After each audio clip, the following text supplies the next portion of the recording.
Good morning, everyone. Today we have organized a workshop with PG students of various homeopathy colleges who are going to give us information regarding several aspects of immunity which has been responsible to get altered by different lifestyle factors.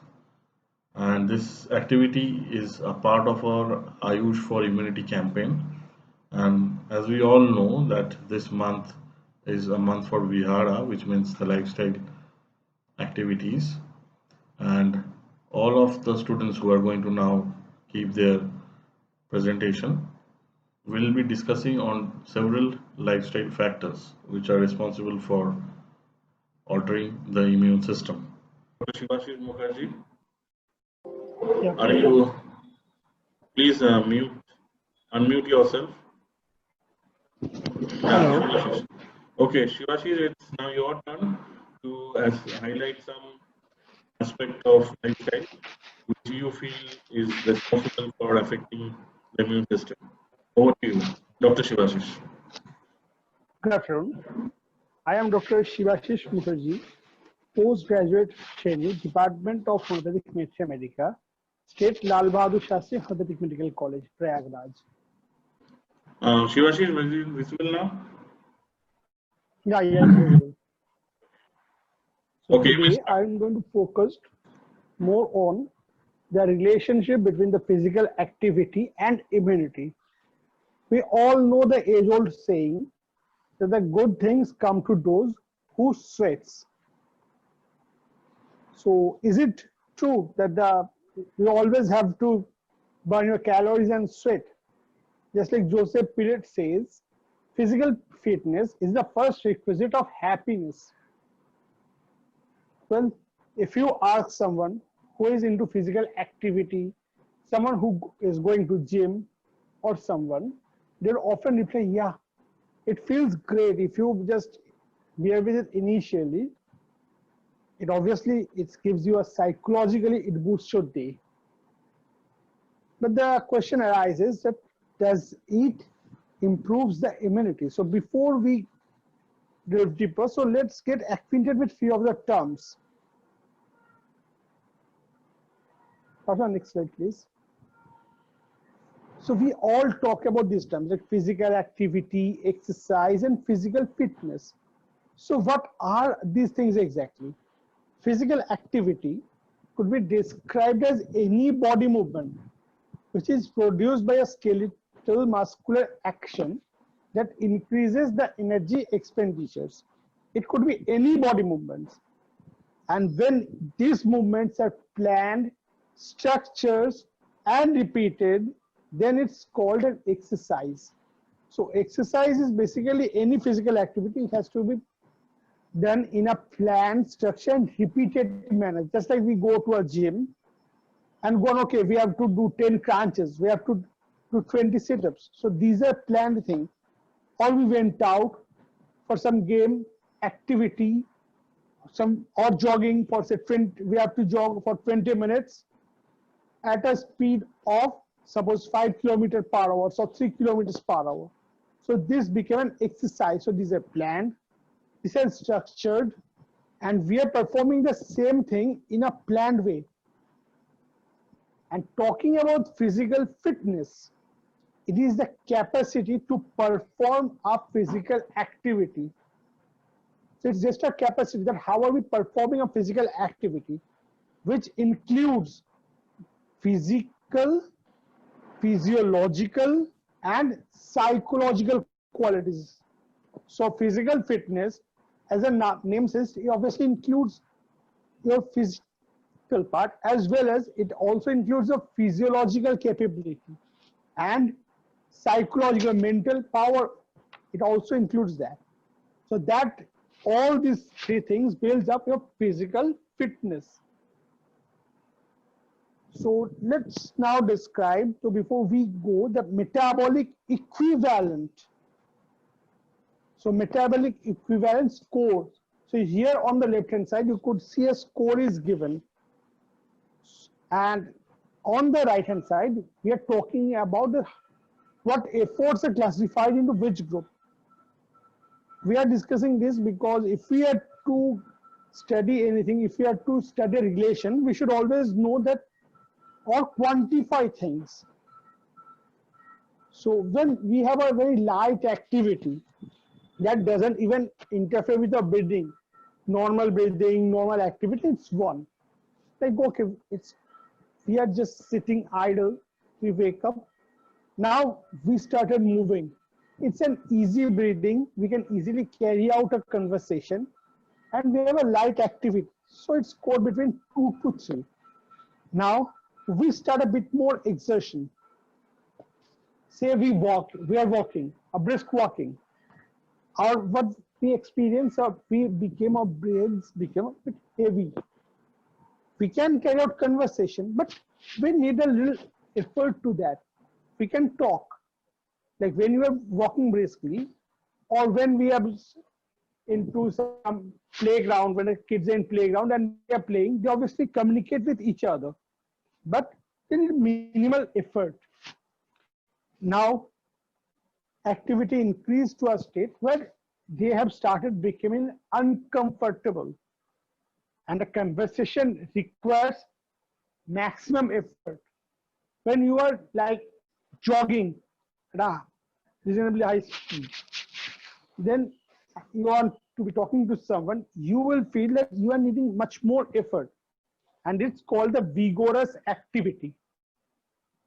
And then after some phase, when you exert further, increase your physical activity further, there comes a stage when it is difficult to even maintain the exercise or speaking. You cannot speak during your exercising due to your physical activity. That's a very hard activity. And then there comes the maximum effort or activity where you are full out on effort. You are pushed up to a maximum limit and beyond your limit, and and talking is out of question. So that's the idea where it's come the full out effort or the maximum effort activity. And the second component which we are interested is in immunity.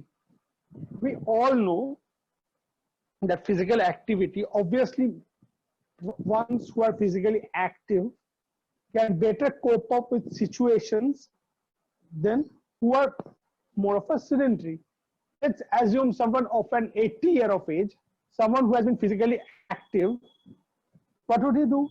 Now they are in a crisis situation, and the question comes that how could they cope? A person who has been physically active, who have an, obviously when you are physically active, your lung capacity would be well maintained, your circulation is well maintained, your height, your lipid is more on HDL sides, and you have your LDL and harmful lipids in control, a very good circulation. So these persons who have been active can easily cope up with such situations. But when we talk about the person who has been sedentary, they will having a tough time to cope up with these urgent situations. But that's a different thing. So let's talk about this innate immunity and adaptive immunity. So we are more concerned about immunity. That is our defense. Also, next slide. Yes, so let's talk about the immunity. That is our defense. Talking about defense, we have this innate, that is which we had in inborn, and adaptive part, which adapts, which make us fit as per the situation, which our body learns. Our body learns to protect us based on its experience. So innate immunity includes, first of all, the physical barrier, that is epithelial cell, the skin, mucous membrane. Then going for the chemical, this complement, lysosome, even the pH of the body fluids in stomach, it's acidic. And then you move further, it turns basic. So these extreme changes in pH, this again acts as a barrier. And there are again acute phase proteins. And then there are various cell mediated like macrocytes, monocytes, macrophages, granulocytes, natural killer cells, these up in innate immunity. For adaptive immunity, the cell-mediated part is carried by lymphocytes, mainly T cells and B cells, and obviously humoral immunity, that is the antibodies, they are more of an adaptive immunity that comes into play. So let's study whether this physical activity really does anything about immunity. So when we go out back on studies, so I've just picked up this one graph which describes the role of natural killer cells. We had lots of illustrations and many more studies. So this is the data which has been published by Niemann, and it dates back to 1995. But for even today, most of the authentic journals refer to this as a standard. So this clearly shows the left-hand side is based on the natural killer cell levels of marathon. And for those who are not into the physical activities on the right-hand side, as you can see that those who have been marathoner is close to 400 natural killer cell activity. And for those in the control, it's below 300. So that's a significant difference. So it's quite evident that similar things happen for all other cells. For acute exercise, we find that natural killer cells would increase up to a limit. There will be increase in neutrophil, monocytes. There will be increase in CRP levels. And for about adaptive or cellular immunity, we would find increase in number of circulating lymphocytes. There would be an increase in anti-inflammatory cytokines and the pro-inflammatory cytokines. There TNF alpha would increases. So all these changes occur. So this means this immunity get on an activated phase. So let's talk. So this sounds is great. So we should push our limit every day to improve our immunity. But it has been found that exercise to a moderate limit enhance your immune system. But when we go for an intense exercise, it initially increases your immune response. But after, there's an open phase where the immunity goes down when you push your limit. So if you do remember, we had talked about this moderate, and there was this vigorous. So moderate, you can consider the range close to 5.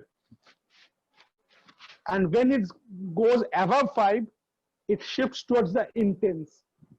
So like if we are talking about if you are going for a marathon and you are not habituated, you are in acute phase, or you are pushing your limits a lot. Suppose you are not habituated much of a jogging and you are said, okay, I'm going to jog for say 8 kilometers. This thing is going to harm you. And this has been described as an open window theory.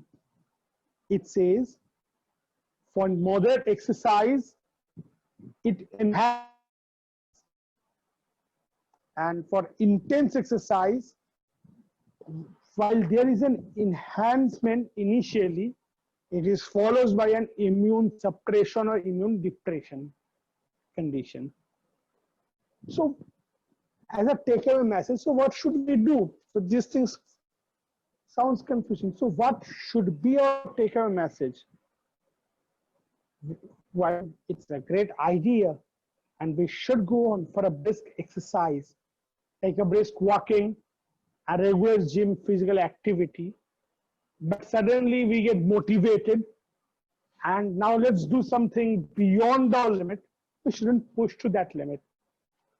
So in a way, in this corona phases or in any cases, one of the best things which we could do is we could practice freehand. In our daily lifestyle or all the movements, in our busy schedule, we just need to fit in a little bit of time when we should look at ourselves. Walking a few miles, a brisk walk, a slow jog, or going to a gym for a few crunches, or even in your own room, you can practice freehand. So that should boost your immunity in a great extent. So thank you.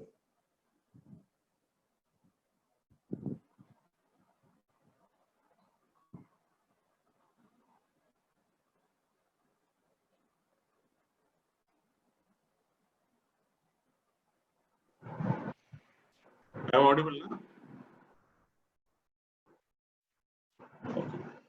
So really, Dr. Shivashi is again a very short and sweet presentation, and two very good things which came up out of this presentation is really that NK cell variation in the marathons and in the control group, and you also highlighted that open window theory and regarding exercise, because regarding exercise we common people generally have an idea that exercise as much as you can do is good for health, but no, that is I think an answer to your presentation as an answer to that exercise or anything I think to a moderate level is okay, and when it becomes intense, an intensity of the exercise, whether it will become intense for that person or not, as you highlighted, it depends upon the susceptibility and the threshold of that particular individual.